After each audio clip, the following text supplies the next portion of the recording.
here from DIYDork.com. Today I want to show you how we did a little bit of a makeover in our kitchen by installing butcher block countertops. So check this out. Alright, so the first thing I'm doing to check for fitment is just see how it fits against the wall. Now you don't want to shove wood tops or butcher block tops right up against the wall because wood will expand and contract as the seasons change and it absorbs different amounts of humidity. So it's either going to swell up a little bit or it'll retract. So you don't want it totally butted up against the wall, so you want a little bit of a gap.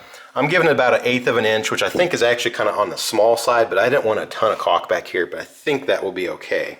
All right, so I made sure that the gap was even all the way around. So it actually fits pretty nice in this corner really well. So I don't want to mess with this top except for chopping it over here where it's going to need it later. But the actual fitment is pretty nice. Now also I want to check for how much overhang the countertops have.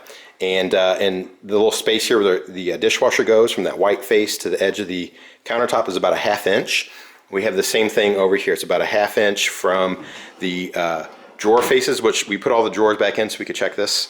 But anyway, got about 1/2 inch overhang over here, so that fits really nice as well. Same thing over here, got the correct amount of overhang. And this piece right here has about that 1/8 inch gap. All right, so it seems like it fits pretty nice. But as you can see, we have gap going on here, so you can tell it's a little out of square. And I'm pretty sure it's somewhere around here where the square is going out of whack. Okay, now this piece over here, I got the same thing. I got about the 1/8 inch gap.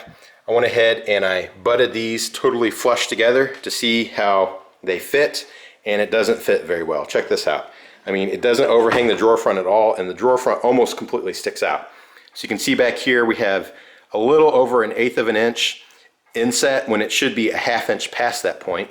All right, and then as it comes down to this drawer front, I mean, this thing is almost not covered at all. So that's about a 3/4 inch thickness, and it should be 1/2 inch past that. So the whole top is kind of, you know what I mean, it's kind of angled out this way.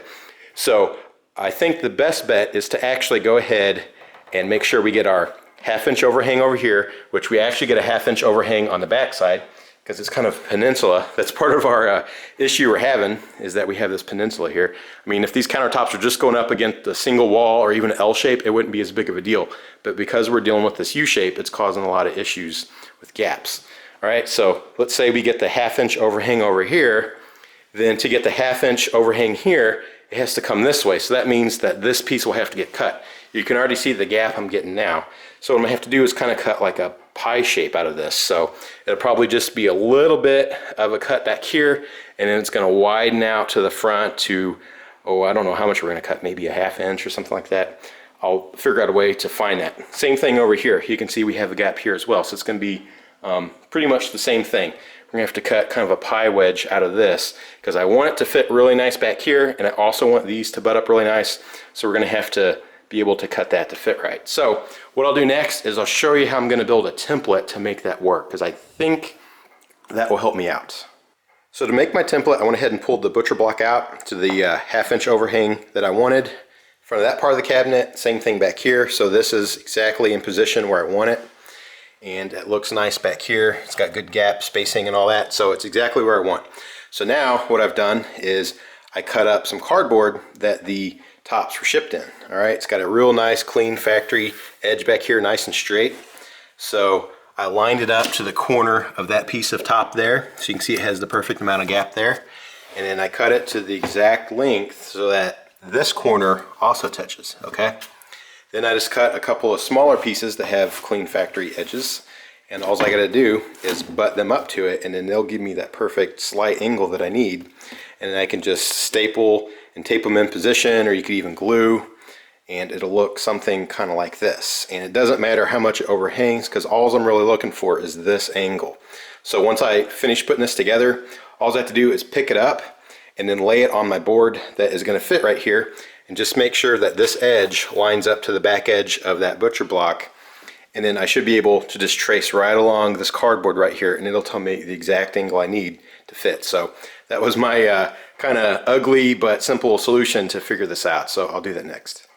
All right, so I brought my piece of butcher block outside, put it across some sawhorses, and I put it upside down, and then put my template on it upside down as well, so that it lines up how it's supposed to be. So the bottom side here is actually the top. and basically fits flush back here, pretty much even right there, and then you can see that it widens out a little bit here. So I traced it out, and I'll have to put a board on there, and I'll cut it with my little skill saw over there. Now the reason I have it upside down is that when I cut with my saw, it'll keep that top edge real clean. It's not gonna be all shredded looking, and I also put a new blade in my saw just in case. So let me go ahead and get it clamped up and cut, and then I'll take it inside and see how it fits.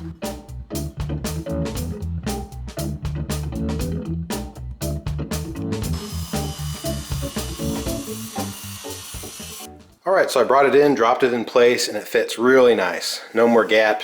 Looks pretty good on both sides. Fits real nice. Good even gap back here as well, so that's exactly what I wanted. So the one last thing I'll have to do is slightly round over that straight cut I just made so that it matches that really slight rounded bevel that the rest of the cabinets have. Now, I know I've seen some people do an installation where they route it, so it's like a really nice clean finish, but I just don't really have the room to route off any more of this material, or it's not really going to cover my cabinets there, and it's just going to make it a lot more difficult. So I want to keep it simple and just go with that real slight seam right there. Also, I've seen installations where they do a 45-degree miter cut, and that looks really awesome, and that could be a way to go, but just with the length we had and with using the two sizes that they had at Ikea, it just wasn't going to work. So we kept this simple 90-degree butt edge, which will look pretty good. So I'll go ahead and round those off, and then I'll start dealing with cutting these to length.